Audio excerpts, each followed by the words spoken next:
Actually మీరు ఇందాక చెప్పినట్టు మీ నాన్నగారి వర్క్కి హ్యూజ్ ఫ్యాన్ బేస్ ఉంటుంది, లైక్ ఎనీ లాంగ్వేజ్. అండ్ ఈ మీ వర్క్కి సంబంధించి మీ నాన్నగారి నుంచి, ఫాదర్ నుంచి ఎలాంటి కాంప్లిమెంట్స్ వస్తుంటాయి మీకు? ఎస్పెషల్ బైసన్ చూసాక ఏం మాట్లాడారు విక్రమ్ గారు? He was very proud. He was very surprised, and he watches me as if he's watching himself. So he'll give me 100 corrections and all that.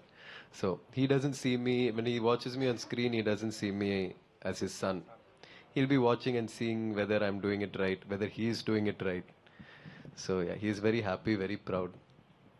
Dhruv garu, Yes, sir. more than your speech or anything else, your intention to connect to the audience in Telugu, I liked it very much. Thank you, Andy. అంత స్వీట్గా speech చూసి అనుపమ గారు రాశారు అనుకున్నాను.